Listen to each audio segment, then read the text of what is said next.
Eric, thank you. Well, in Seattle, the police chief there says it was not her decision to abandon a precinct inside the city's so-called autonomous zone. The 6-block area has been declared a police-free zone, with demonstrators blocking off streets and releasing a 30-point list of demands for officials. But some African-American community leaders say the protesters are hijacking the message of Black Lives Matter. Jonathan Hunt is live from the Capitol Hill Autonomous Zone with more. Jonathan. Arthel, we're in the center of the protest zone now, and across to me is what is at the heart of this protest. That, as you can plainly see, is the Seattle Police Department's East Precinct, now declared, as the sign slightly to the left shows, this space is now property of the Seattle people. Now, this was the area where police and protesters fought intense battles just about a week ago, and then the police pulled out of this precinct. The police chief, as you mentioned, has said that she did not believe that that should have happened. But right now, there certainly doesn't appear to be the political will on the part of, one, the mayor of the city of Seattle, and two, the governor of the state of Washington, to try to retake this area. So the protesters have settled in, and they plan to stay for as long as they can. Earlier today, the president of the Seattle Police Officers Guild said it sets a very bad example. Listen here.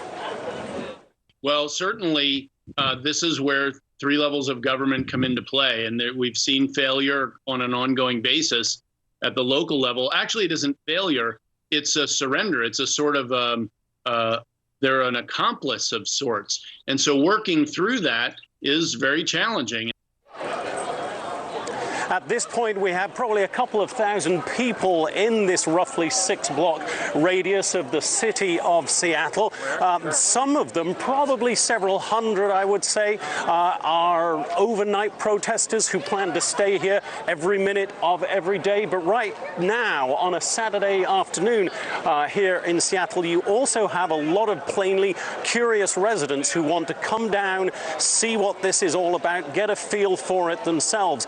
And I have to say, having spoken to a lot of those residents, they are generally very supportive of what is going on here. But clearly, Arthel, there is going to come a point, whether that is in days or weeks or months, that the police are going to attempt, one would imagine, to move back into the East Precinct here.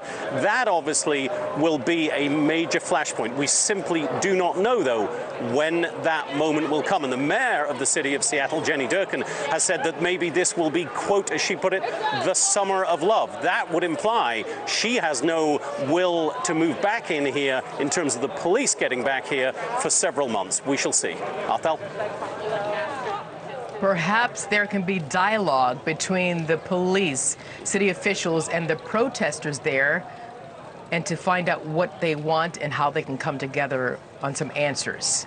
And then maybe the streets will clear for businesses to reopen. We'll see. Jonathan Hunt, thank you. Eric.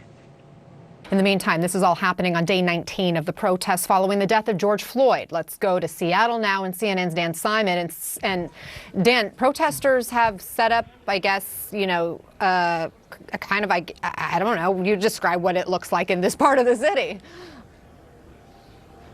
Well, hi, Anna. We are in the heart of the occupation area, or the Capitol Hill Autonomous Zone, as protesters have called it. Let's show you what things look like. It has this sort of street festival vibe. You can see all these folks here on the street, and that is the police station that has effectively been taken over by the protesters. You can maybe see the graffiti there on the sign where it says the Seattle People Department, and this has been going on since Monday. As you know, you had violent clashes taking place in Seattle between some of the protesters and police. Tear gas was deployed. It was a really ugly situation. And the city made the calculated decision that they were going to try to de-escalate the situation, so they left, and that created a vacuum, and that vacuum was filled with protesters.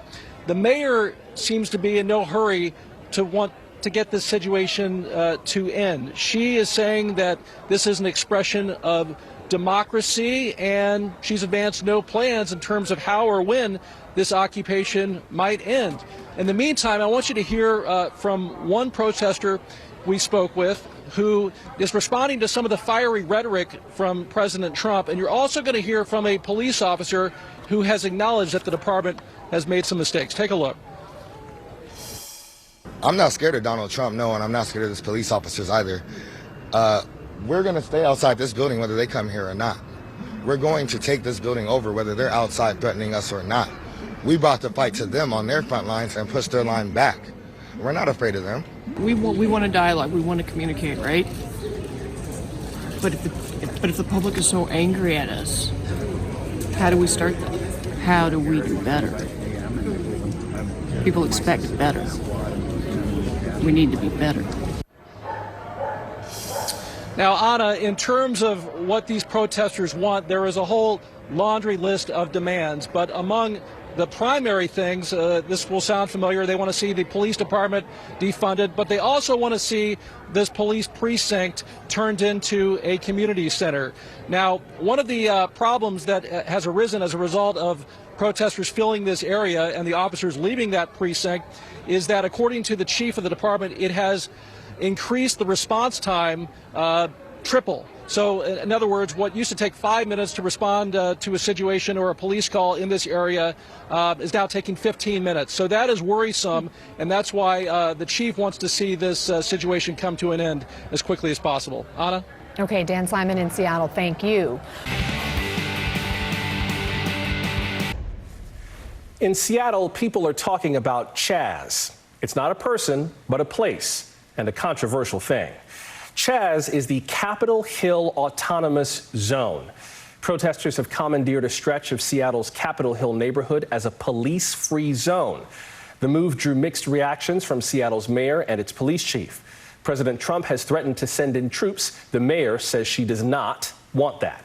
Seattle Police Chief Carmen Best has a lot to figure out in keeping the peace there. I'll let the politicians do the politicking. That's not really my arena. But I want us to stay steadfast in the fact that we need a police precinct for the officers. Ultimately, whatever we do, we want to meet peace with peace, and we want things to happen peacefully. Let's head to the zone and NBC's Vaughn Hilliard, who joins us live from Seattle. Vaughn, what do the protesters say they want to see done with the zone, particularly because there is a police station there that officers have basically kind of abandoned to the protesters?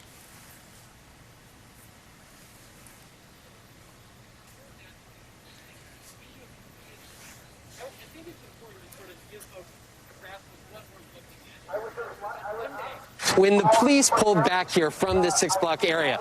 Behind me, this is actually one of the city blocks that is not part of the of this area that we're talking about. That's Oddfellows Cafe and Bar, and so life is pretty much like normal outside of this area. But if you swing around, Alan's going to swing around with me here.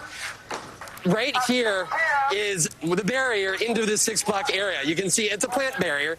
Anybody can come in here. And what you've seen over the course of these last several days are thousands of folks, activists, demonstrators, but also folks from within the neighborhood.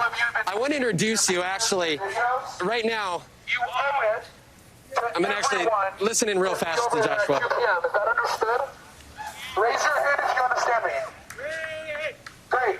I'm going to be there. And I'm counting on every single one of you to be there because for people to act as tourists. Joshua, this is sort of the sense of what you're seeing here. It's very much of a conversation that is ongoing among folks. You see kids, you see dogs. Yes. Give me a sense of what we're looking at here. If you guys can introduce me, do yourselves real fast. Your name? I'm Nate. Jason. Mo. Kelly. Give me a sense. What are we looking at? What is the message here? We're looking at a community. We're looking at a place of education. We're looking at a place now of safety. We take care of ourselves. We aid. You know, we have tents right here. We're looking out for each other. This is a place where we can figure out how we can be better. You know, we're educating ourselves on how we can correct this system, right? Defunding the police. That is one of our main demands. There's a reason for that. Because communities like this can exist when we use that money the right way. Seattle residents, Nate, if you want to jump in here, what do you guys want to see happen here to these streets? We're talking about the police office. We're talking about blocks. What do you want to see in these blocks, but also beyond? I want to see the police be held accountable. I want to see them answer a lot of questions that we have. For the people that were here for the last 2 weeks, it wasn't this peaceful. And now that there's a lack of police presence, that's saying something, that it is so peaceful. So maybe it is best that we defund the police, because all I see is people here coming together and being that support and source of help for one another without the help of their government, honestly being ignored by them. Right now, we have our governors and stuff really not answering any of our questions. I have yet to see them. Only one council member actually came and really tried to hijack that movement, but we still persisted. Do you want to go ahead and speak? I think you guys, we're going to have to cut back and throw it here to Joshua. This is a part of the conversation, Joshua, that we heard here in these streets, is the extent to which it has been peaceful since Monday. After more than a week of clashes between the demonstrators and the police, now you've seen essentially almost like a street festival type atmosphere. No, with a very it is not a street festival. With a very intentional purpose. It is not a street festival. It is not a street festival. Do not say that. Please. Shame on you for saying that. Learn right now. It is not a street festival. Do you know our voices sound like it is from not. tear gas that police attacked us with? You have to understand some traumatizing things happened here. All of us are suffering from PTSD in our own country, from our own country. Joshua, a lot it's not a street party. Vaughn, it's okay. Let her finish. Let her finish. One thing to listen to. It's not a street festival. Vaughn, ask him if I can ask. Would you ask him if I can put a question to him, since we mischaracterized? Could we put a question to you here? Please. Yeah. Joshua. I hear him in terms of saying it's not a street. Would you just let him know, because we do have to move on, but would you just let him know that we hear him 100% when he says this is not a festival, because we saw what happened in Seattle. We do have to keep going, and I want to just let him know we are going to talk about this future of defunding the police, but just let him know that we hear him loud and clear. This is not a festival. This is a social movement. But Vaughn, thank you for giving him room to speak his mind. That's NBC's Vaughn Hilliard in Seattle. That conversation is going to continue there, and we will talk more about the future of what these zones are going to look like as our hour goes on.